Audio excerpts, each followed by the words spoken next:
सो आज हम array function को प्रैक्टिकली देखेंगे विद द कोडिंग। ठीक है, तो चलो हम देखते हैं एरे फंक्शन किस तरीके से कोडिंग के ज़रिए हम इम्प्लीमेंट करेंगे जावास्क्रिप्ट के अंदर। तो सबसे पहले यहाँ पे फोल्डर बनाना है। मैं यहाँ पे फोल्डर बनाऊँगा यहाँ पे, जिसको नाम दूंगा जावास्क्रिप्ट। ठीक है, तो अब इस फोल्डर को हम ओपन करेंगे VS कोड में, जो कि बहुत ही पॉपुलर आईडी है हमें कोड राइट करने के लिए जावास्क्रिप्ट का। तो इसको VS कोड में एग्जीक्यूट करेंगे। तो ये मेरा VS कोड एग्जीक्यूट हो चुका है। अभी यहाँ पे मैं फाइल बनाऊंगा जैसे कि index.html। तो हम यहाँ पे HTML फाइल के अंदर ही कोड करेंगे जावास्क्रिप्ट का। ठीक है, तो ये मेरा HTML फाइल बनाया मैंने index.html। तो यहाँ पे मैं HTML टाइप करूँगा और मुझे सेलेक्ट करना है HTML5। तो जैसे भी HTML5 मैं सेलेक्ट करूँगा तो ये ऑटोमेटिकली टेम्पलेट आएगा HTML5 का। तो ये जो है ये इंडिकेट करता है HTML5। ठीक है, ये डॉक टाइप HTML। तो इसका मतलब ये होता है कि ये HTML5 डॉक्यूमेंट है हमारा ये। ठीक है, तो अभी हम इसके अंदर जावास्क्रिप्ट का कोड करेंगे। तो यहाँ पे स्क्रिप्ट टैग लिखना है आपको, दिस इज स्क्रिप्ट टैग, और इसके अंदर ही आपको क्या करना है, जावास्क्रिप्ट का कोड लिखना है। ठीक है, सो राइट नाउ अभी हम देखेंगे एरो फंक्शन। ठीक है, सो डिफाइनिंग एरो फंक्शन। तो एरो फंक्शन को हम डिफाइन करेंगे। तो यहाँ पे सबसे पहले हम देखेंगे इनलाइन एरो फंक्शन। ठीक है, तो यहाँ पे नंबर 1 इनलाइन एरो फंक्शन। तो हमने थ्योरी में देखा है what is the inline arrow function, और एरो फंक्शन इनलाइन किस तरीके से वर्क होता है, सारी चीज़ें थ्योरी में देखा है। अगर आपने थ्योरी लेके वीडियो नहीं देखा है तो वो वीडियो देखिए। इस वीडियो के डिस्क्रिप्शन में मैं उसकी लिंक दे दूँगा, लिंक है इस वीडियो में। तो वो वीडियो आपको ज़रूर देखना है, थ्योरी लेक्चर ज़रूर अटेंड कीजिए ताकि आपको कंसेप्चुअली सारे कॉन्सेप्ट क्लियर हो सकते हैं। ठीक है, तो अब इनलाइन एरो फंक्शन के अंदर हम इनलाइन एरो फंक्शन जो होता है उसके अंदर सिर्फ एक ही लाइन का कोड होता है और वो होता है एक्सप्रेशन। तो inline arrow function internally return करता है जो भी एक्सप्रेशन हमने लिखा है इनलाइन एरो फंक्शन के अंदर, उसकी वैल्यू को इम्प्लिसिटली रिटर्न करता है। ठीक है, तो चलो अभी यहाँ पे इनलाइन एरो फंक्शन हम बनाना है। तो यहाँ पे हम बनाएंगे इनलाइन एरो फंक्शन। तो ये है मेरा arrow function. So this is our arrow function, और यहाँ पे हम लिखते हैं console.log, और यहाँ पे मैसेज देंगे वेलकम। ठीक है, सेमीकोलन। तो यहाँ पे देखो गाइस, यहाँ पे ये जो है ये सिंगल कोड है एरो फंक्शन के अंदर, इसको कोई बॉडी नहीं है। तो जो भी ये इनलाइन एरो फंक्शन होता है उसके अंदर कोड सिंगल लाइन में होता है और इसी को एक्सप्रेशन कहा जाता है। ठीक है, तो ये हो गया हमारा सिंगल इनलाइन एरो फंक्शन। अब इसको कॉल करना है तो हमें क्या करना पड़ेगा, इसको किसी वेरिएबल के अंदर लेना पड़ेगा। कांस्टेंट x वेरिएबल के अंदर हम क्या करेंगे, इस एरो फंक्शन को रखेंगे।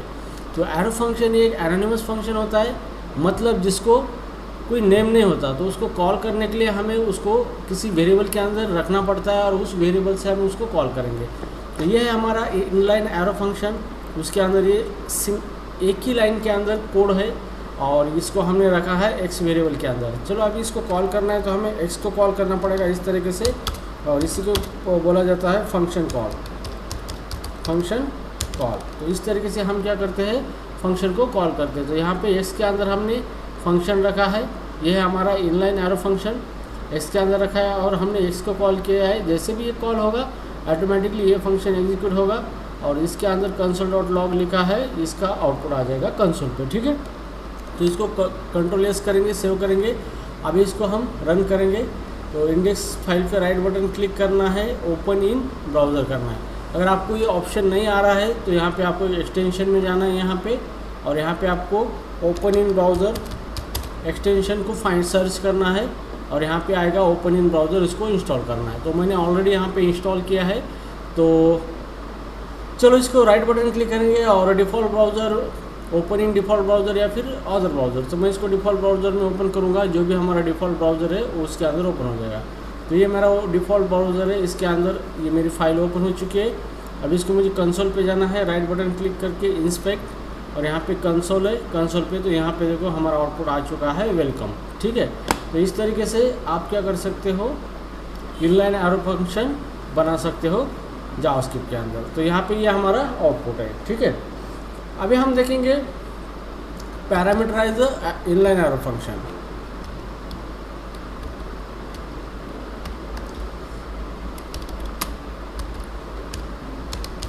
Parameterised inline arrow function. ठीक है, तो इसका मतलब ये है कि एरो फंक्शन के अंदर हम पैरामीटर डिक्लेयर कर सकते हैं इनलाइन एरो फंक्शन के अंदर। ठीक है, तो अभी इसको हम कमेंट दे देंगे ये सारे को यहाँ पे। ओके, तो अब हम एरो फंक्शन डिक्लेयर करेंगे, यहाँ पे डिफाइन करेंगे। तो मान लो ये मेरा एरो फंक्शन है, इसके अंदर मैं पैरामीटर लिखता हूँ, जैसे नम 2 नंबर लेता हूँ, num1 एंड num2, और ये एरो फंक्शन है और इसकी एडिशन में प्रिंट करूँगा console.log, और यहाँ पे प्रिंट करूँगा num1 प्लस num2 सेमीकोलन। ठीक है, तो ये हो गया हमारा arrow function, parameterized arrow function. यहाँ पे 2 पैरामीटर है, num1 num2, और हमने इसका एडिशन किया है यहाँ पे console.log मेथड के अंदर num1 plus num2।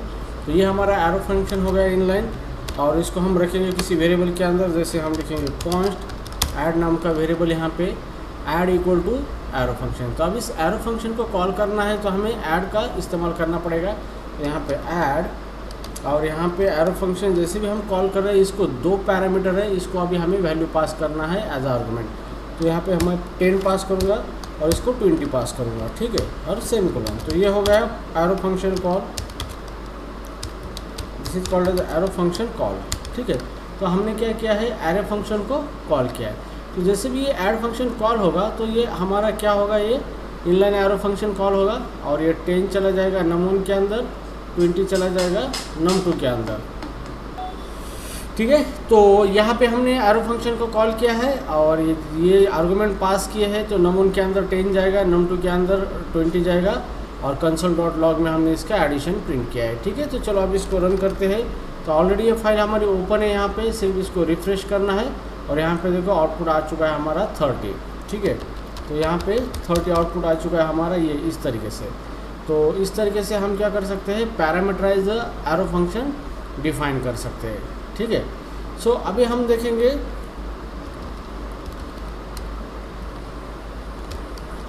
Return value from inline arrow function, returning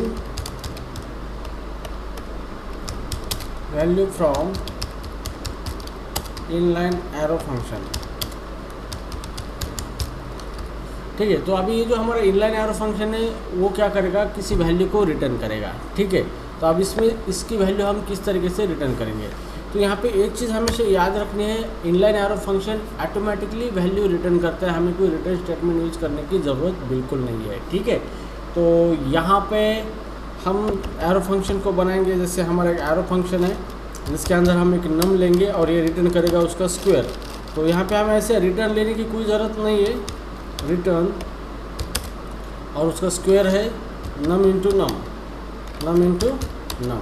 ठीक है, तो यहाँ पे इनलाइन एरो फंक्शन जो है, यहाँ पे ये रिटर्न स्टेटमेंट अलाउ नहीं करता, ये इम्प्लिसिटली क्या करता है, इसकी वैल्यू जो होगी उसको रिटर्न करता है। ठीक है, तो ये यहाँ पे हमने नम एरो फंक्शन के अंदर नम इंटू नम लिखा है, मतलब यहाँ पे इसका जो रिजल्ट आएगा जैसे नम इंटू नम का, तो ये ऑटोमेटिकली ये रिटर्न करेगा। ठीक है, तो इस फंक्शन को अभी कॉल करने के लिए हम एक वेरिएबल में रखते हैं, कांस्टेंट स्क्वायर नाम देते हैं वेरिएबल को, इक्वल टू एरो फंक्शन। तो ये एरो फंक्शन हमने किसके अंदर रखा है, स्क्वायर के अंदर रखा है।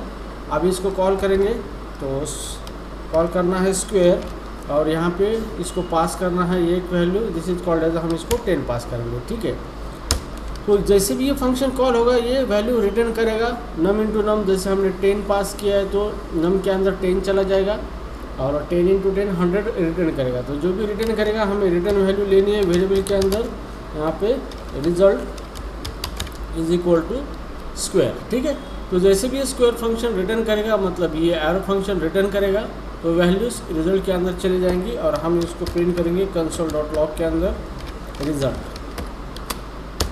ठीक है, तो जैसे हम इसको यहाँ पे प्रिंट करेंगे तो यहाँ पे स्क्वायर को हमने 10 पास किया है, तो नम के अंदर 10 चला जाएगा, और 10 इंटू 10 100 आएगा रिटर्न। तो इसकी जगह पे क्या आएगा, इसकी जगह पे रिटर्न 100 हो जाएगा। ठीक है, और 100 चला जाएगा रिजल्ट के अंदर, और रिजल्ट हमारा यहाँ पे प्रिंट होगा। तो आउटपुट में हमें 100 मिलना चाहिए। तो चलो इसको रन करते हैं, रिफ्रेश करके देखते हैं, तो यहाँ पे देखो 100 हमारा आउटपुट आ चुका है। ठीक है, तो इस तरीके से आप क्या कर सकते हो, एरो इनलाइन एरो फंक्शन से वैल्यू को रिटर्न कर सकते हो। ठीक है, लेकिन आपको रिटर्न स्टेटमेंट यूज़ करने की कोई ज़रूरत नहीं, इम्प्लिसिटली वो ऑटोमेटिकली रिटर्न करता है। ठीक है, तो चलो अब इसको हम कमेंट आउट कर देंगे इसको। अभी हम देखेंगे इनलाइन एरो फंक्शन का syntax. Arrow function, inline arrow function syntax, arrow function for single parameter, single parameter. ठीक है, तो इनलाइन एरो फंक्शन के अंदर अगर सिंगल पैरामीटर है तो हम उसको किस तरीके से लिख सकते हैं, यहाँ पे हम देखेंगे। तो मान लो कि मेरे पास एक एरो फंक्शन है यहाँ पे, और इसके अंदर मैं एक नम वेरिएबल पास करूँगा नम, और ये नम का क्यूब प्रिंट करेगा। कंसोल डॉट लॉग, और इसका क्यूब करेगा नम इंटू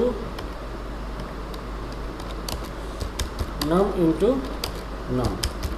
ठीक है, तो इतना ठीक है। तो अभी यहाँ पे एरो फंक्शन के अंदर एक ही पैरामीटर है, तो यहाँ पे पैरेंथेसिस लगाने की कोई ज़रूरत नहीं। तो हम इसका सिंटैक्स ऐसा भी लिख सकते हैं जैसे नम, और यहाँ पे सेम स्टेटमेंट इस तरीके से इस फंक्शन को लिख सकते हैं हम। ओके, तो यहाँ पे अगर सिंगल पैरामीटर होता है तो आप ये जो ब्रैकेट है यहाँ पे पैरेंथेसिस, इसको निकाल सकते हो। ठीक है, और अगर यहाँ पे मोर देन वन पैरामीटर है तो आपको क्या करना पड़ेगा, ब्रैकेट देना ही पड़ेगा, पैरेंथेसिस। अगर बात आती है सिंगल पैरामीटर की तो आपको यहाँ पे इस तरीके से आप पैरेंथेसिस को ओमिट भी कर सकते हो। तो इस तरीके से आप इसको लिख सकते हो। ठीक है, तो ये हमारा एरो फंक्शन है, इसको हम वेरिएबल के अंदर रखेंगे, कॉन्स्ट क्यूब नाम से वेरिएबल बनाएंगे, और उसके अंदर हम क्या करेंगे, इस एरो फंक्शन को रखेंगे। ठीक है, अभी हमें क्या करना है, इसको कॉल करना है, तो हमें क्यूब को कॉल करना पड़ेगा, क्यूब, और क्यूब को कॉल करने के बाद यहाँ पे नम को हमें एक वैल्यू पास करनी है, जैसे कि मैं यहाँ पे 2 पास करूँगा। ठीक है, तो जैसे भी ये फंक्शन कॉल होगा तो डायरेक्टली ये हमारा इनलाइन एरो फंक्शन कॉल होगा, और ये 2 चला जाएगा नम के अंदर, और यहाँ पे कंसोल डॉट लॉग 2 इंटू 2 8, हम इसका रिजल्ट 8 आएगा, और आउटपुट हमें क्या मिलेगा, 8 मिलेगा। ठीक है, तो चलो अभी इसको रन करके देखते हैं। तो यहाँ पे देखो, यहाँ पे 8 आउटपुट हमारा आ चुका है। ठीक है, तो इस तरीके से आप एरो फंक्शन का जो सिंटैक्स जो है, सिंगल पैरामीटर अगर है तो इस तरीके से भी आप उसको लिख सकते हैं, या फिर आप इसको पैरेंथेसिस भी दे सकते हो, कोई दिक्कत नहीं है। आपको जावास्क्रिप्ट कोई कंप्लेंट नहीं करेगा, तो डरने की कोई आवश्यकता नहीं है। ठीक है, तो इस तरीके का अगर कोड आपको दिखता है तो you should understand this is a valid. Okay, so this is about the inline arrow function. तो अभी हम देखेंगे ब्लॉक कोड एरो फंक्शन के बारे में। तो एरो फंक्शन का जो दूसरा टाइप है, यहाँ पे सेकंड टाइप है एरो फंक्शन का, block code arrow function. Block code arrow function, तो एरो फंक्शन का एक दूसरा टाइप है। तो इस टाइप में क्या होता है कि जो भी एरो फंक्शन है उसको एक बॉडी होती है, और उसके अंदर आप मल्टीपल लाइन ऑफ कोड लिख सकते हो, और एक्सप्लिसिटली वैल्यू रिटर्न भी कर सकते हो। तो उसी को कहा जाता है ब्लॉक कोड एरो फंक्शन। तो अभी चलो इसको हम राइट करके देखते हैं किस तरीके से इसको लिखेंगे। तो ब्लॉक कोड एरो फंक्शन हम डिफाइन करते हैं, बाकी सिंटैक्स सेम है, सिर्फ इसको बॉडी है। तो यहाँ पे जैसे ये मेरा एरो फंक्शन है, और इसके अंदर ये है ब्लॉक कोड। ठीक है, ये है बॉडी, यहाँ पे हम सेमीकोलन दे देंगे यहाँ पे, तो ये हो गया एरो फंक्शन।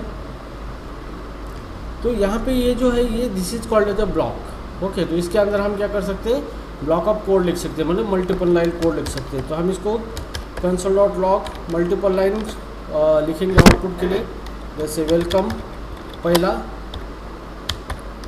तो उसके बाद है कंसोल डॉट लॉग, सेकंड है कोड लाइन्स। तो यहाँ पे इसके अंदर आप मल्टीपल लाइन ऑफ कोड लिख सकते हो, तो that's why it is called as the block code arrow function. तो यहाँ पे हम लिखेंगे ब्लॉक कोड एरो फंक्शन। ये एरो फंक्शन का सेकंड टाइप है। ठीक है, तो यहाँ पे एरो फंक्शन, उसके अंदर बॉडी है, और उसके अंदर आप मल्टीपल क्या कर सकते हो, स्टेटमेंट लिख सकते हो। ठीक है, कोड लाइन्स इंस्टीट्यूट। तो इस तरीके से हमने एरो फंक्शन लिखा है। अभी हम क्या करेंगे, इस एरो फंक्शन को किसी वेरिएबल के अंदर रखेंगे, कांस्टेंट डेटा और इक्वल टू एरो फंक्शन। तो ये हमारा एरो फंक्शन हमने किसके अंदर रखा है, डेटा नाम के वेरिएबल के अंदर रखा है। ठीक है, तो अभी हम क्या करेंगे, इस डेटा को कॉल करेंगे ताकि हमारा ये एरो फंक्शन कॉल हो जाएगा। तो डेटा और ये फंक्शन कॉल, ओके, तो इसी को हम कहते हैं फंक्शन कॉल। तो ये हमारा क्या हो गया, फंक्शन कॉल हो गया। तो जैसे ही फंक्शन कॉल होगा डेटा, तो ये एरो फंक्शन हमारा कॉल होगा। और इसके अंदर जो स्टेटमेंट लिखे हैं हमने, 3 स्टेटमेंट है, 3 फंक्शन कॉल किए हमने इसके अंदर लाइन बाय लाइन, एक एक स्टेटमेंट है सेपरेटेड बाय सेमीकोलन। तो तीनों एग्जीक्यूट हो जाएगी और आउटपुट हमें मिलेगा वेलकम कोडलैंग्स इंस्टीट्यूट। तो इसको चलो रिफ्रेश करते हैं यहाँ पे, तो यहाँ पे आउटपुट आ गया वेलकम कोडलैंग्स एंड इंस्टीट्यूट। ठीक है, तो इस तरीके से आप क्या कर सकते हो, ब्लॉक कोड एरो फंक्शन का इस्तेमाल कर सकते हो। ठीक है, अभी हम देखेंगे return value from block code arrow function. Returning value from block code arrow function. Okay, तो यहाँ पे एरो फंक्शन हम एक डिक्लेयर करेंगे जिसके अंदर बॉडी होगी और उसको इसकी वैल्यू हम रिटर्न करेंगे। तो यहाँ पे देखो, ये हमने एरो फंक्शन बनाया है जिसके हम 2 पैरामीटर लेंगे, num1 num2, और ये एरो फंक्शन है और यहाँ पे उसकी बॉडी है, मतलब इसके अंदर ब्लॉक ऑफ कोड रखेंगे और ये रिटर्न करेगा इसकी एडिशन num1 प्लस num2। ठीक है, तो यहाँ पे जो ब्लॉक एरो फंक्शन है, यहाँ पे ब्लॉक कोड एरो फंक्शन, अगर उसके अंदर हम कुछ वैल्यू हमें रिटर्न करनी है तो यहाँ पे एक्सप्लिसिटली रिटर्न स्टेटमेंट हमें लिखना पड़ता है और जो वैल्यू हमें रिटर्न करनी है उस वैल्यू को यहाँ पर लिखना पड़ता है। ठीक है, तो ये हो गया हमारा फंक्शन। तो ये फंक्शन 2 पैरामीटर लेगा num1 num2 और उसका एडिशन करेगा और रिटर्न करेगा। तो इसको हम किसी वेरिएबल के अंदर रखेंगे, जैसे कि कांस्टेंट ऐड नाम का वेरिएबल लिखा है हमने। कांस्टेंट ऐड वेरिएबल के अंदर इस एरो फंक्शन को हम क्या करेंगे, रखेंगे। अब ऐड के ज़रिए हम क्या करेंगे, इससे कॉल करेंगे। तो ऐड एरो फंक्शन कॉल, अब num1 और num2 को वैल्यू पास करने, जैसे मैं वैल्यू पास करता हूँ 20, 50। ठीक है, तो जैसे भी ये हमारा ऐड फंक्शन कॉल होगा तो ये फंक्शन कॉल होगा हमारा 20 चला जाएगा num1 में, 50 चला जाएगा num2 में और दोनों की एडिशन होगी वो रिटर्न होगा। तो रिटर्न जब होगा तो उसकी वैल्यू हमें किसी वेरिएबल के अंदर लेनी है। तो हम यहाँ पे लिखेंगे कांस्टेंट रिजल्ट नाम का एक वेरिएबल लिखेंगे और ये ऐड फंक्शन जो भी वैल्यू रिटर्न करेगा, मतलब ये रिटर्न स्टेटमेंट ये एग्जीक्यूट होगा तो इसकी जगह पे क्या करेगा, ये वैल्यू रिटर्न होगी। तो इस वैल्यू को हम रिजल्ट के अंदर लेंगे और यहाँ पे लिखेंगे console.log रिजल्ट। तो हम रिजल्ट को क्या करेंगे, प्रिंट करेंगे। ठीक है, तो इस केस में जैसे भी ये कॉल होगा हमारा, ये फंक्शन कॉल होगा और इसके अंदर 20 चला जाएगा num1 में, 50 चला जाएगा num2 के अंदर और num1 प्लस num2, मतलब 20 प्लस 50 कितना आएगा यहाँ पे 70 आएगा और 70 रिटर्न होगा तो इस यहाँ पर क्या आएगा 70 आ जाएगा। ठीक है, और ये 70 रिजल्ट के अंदर चला जाएगा और रिजल्ट की वैल्यू हमने प्रिंट कर ली है। तो इस तरीके से ये एग्जीक्यूट होगा तो इसका रिजल्ट 70 आना चाहिए। तो अभी हम इसको देखते हैं 70, तो यहाँ पे आया है हमारा आउटपुट 70 एज इट इज़। तो इस तरीके से हम क्या कर सकते हैं, ब्लॉक कोड एरो फंक्शन में से वैल्यू को क्या कर सकते हैं, रिटर्न कर सकते हैं। ठीक है, तो इस तरीके से आप इस कोड को लिख सकते हो। ओके, सो ये हो गया। अभी हम इसको देखते हैं self calling arrow function.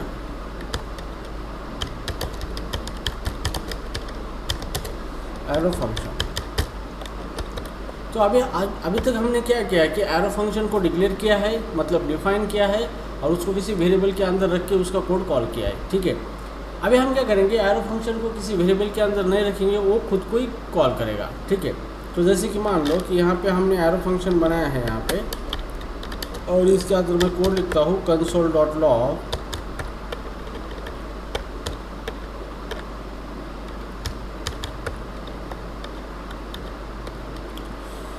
Welcome. ठीक है, तो ये मेरा एरो फंक्शन है। तो इससे पहले हमने इसको कॉल करने के लिए इसको किसी वेरिएबल के अंदर रखा था। तो यहाँ पे लिखा है कांस्टेंट, जैसे कि डेटा नाम का वेरिएबल है। तो हम इसको कॉल करने के लिए इस वेरिएबल का यूज़ करके इसे कॉल करते थे, जैसे मान लो डेटा और फंक्शन कॉल। ठीक है, तो अभी हम क्या करेंगे, एरो फंक्शन को किसी वेरिएबल के अंदर नहीं रखेंगे कॉल करने के लिए, वो खुद को कॉल करेगा। तो इसी को कहा जाता है सेल्फ कॉलिंग एरो फंक्शन। तो इसको हमें क्या करना है, ब्रैकेट में लेना है एरो फंक्शन को, ब्रैकेट में, और फिर यहाँ पे इसको इस तरीके से कॉल करना है। ठीक है, तो यहाँ पे ये जो हमारा एरो फंक्शन है इसको ब्रैकेट में लेना है पैरेंथेसिस में, और फिर उसको फंक्शन कॉल से कॉल करना है। अगर आप इस तरीके से कॉल करोगे तो ये क्या करेगा, जैसे भी कॉल होगा तो ये खुद ही एरो फंक्शन को कॉल करेगा और उसके अंदर जो कोड है वो एग्जीक्यूट होगा। तो कोड क्या है, console.log में हमने वेलकम लिखा है, तो हमारा आउटपुट वेलकम आना चाहिए। तो यहाँ पे देखो हमारा आउटपुट वेलकम आ चुका है। ठीक है, तो इस तरीके से क्या होता है कि एरो फंक्शन जो है वो खुद को कॉल कर सकता है। ठीक है, ठीक है। तो अभी हम क्या करेंगे, यहाँ पर तो हमने इनलाइन एरो फंक्शन यूज़ किया था, हम ब्लॉक कोड एरो फंक्शन को सेल्फ कॉल करेंगे। ठीक है, तो अभी यहाँ पे मैं एरो फंक्शन ले लूँगा और इसको कॉल करूँगा इस तरीके से। यहाँ पे ब्लॉक लिखूँगा, ये ब्लॉक कोड एरो फंक्शन है, और इसके अंदर console.log 2 स्टेटमेंट प्रिंट करेंगे। जैसे कि हम प्रिंट करेंगे वेलकम एंड सेमीकोलन, और सेकंड है console.log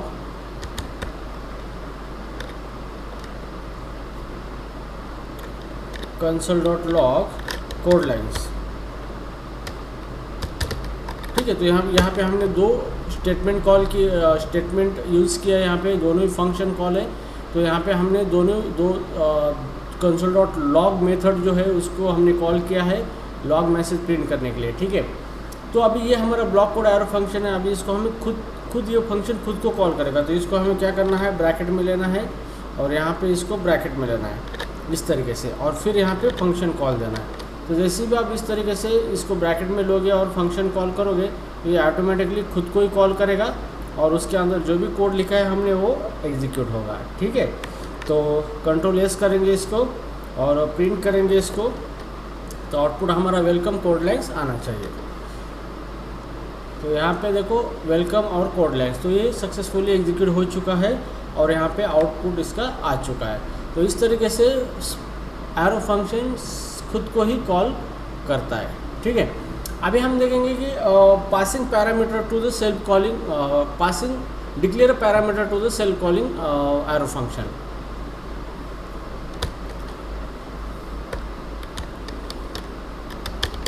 declare parameter in self calling arrow function.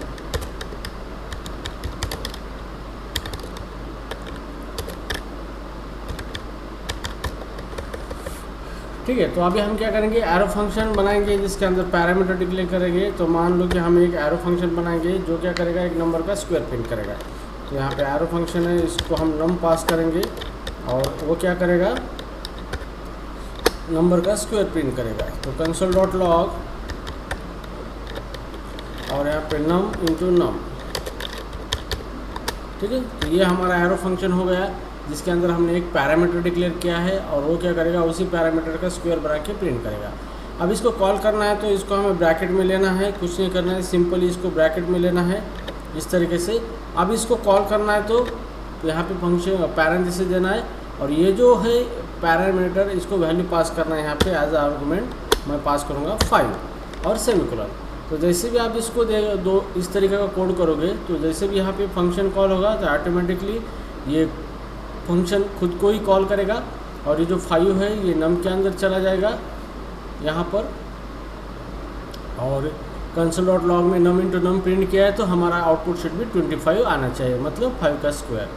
तो इसको रन करते हैं, रिफ्रेश करते हैं, और यहाँ पे देखो 25 आउटपुट आ चुका है। ठीक है, तो इस तरीके से आप क्या कर सकते हो कि एरो फंक्शन सेल्फ कॉल कर सकते हो पैरामीटर डिक्लेयर कर भी। ठीक है, तो अभी हम देखेंगे returning value from self calling arrow function.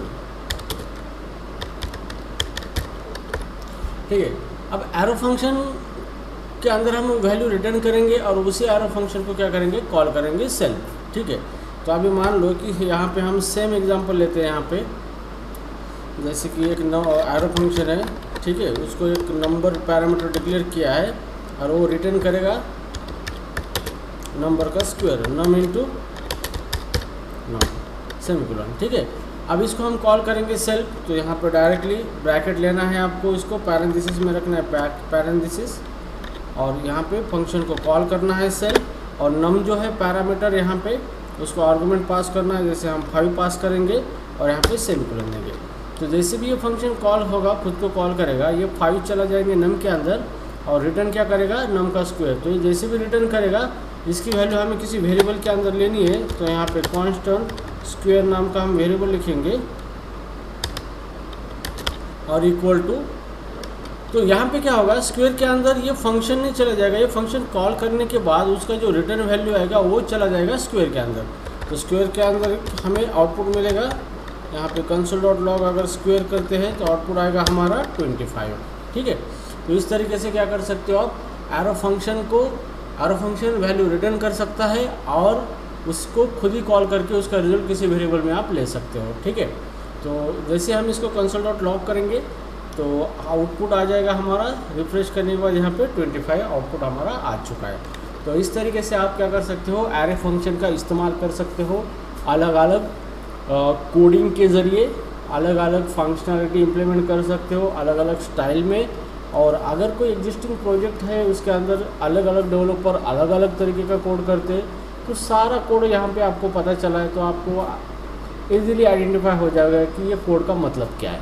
ठीक है, so guys I hope you understand the arrow function, किस तरीके इसको लिखा जाता है, ये कैसे वर्क करता है, इसके अलग अलग कौन से एस्पेक्ट्स होते हैं। तो ये सारी चीज़ें हमने एरो फंक्शन के इस वीडियो में देखी है। तो इसका जो थ्योरी वीडियो है वो ज़रूर देखिए, जिसके अंदर आपकी कॉन्सेप्ट थ्योरेटिकली कॉन्सेप्ट क्लियर हो जाएंगे और बाद में उसी कॉन्सेप्ट के ऊपर थ्योरी का ये प्रैक्टिकल का कोडिंग हम परफॉर्म करते हैं।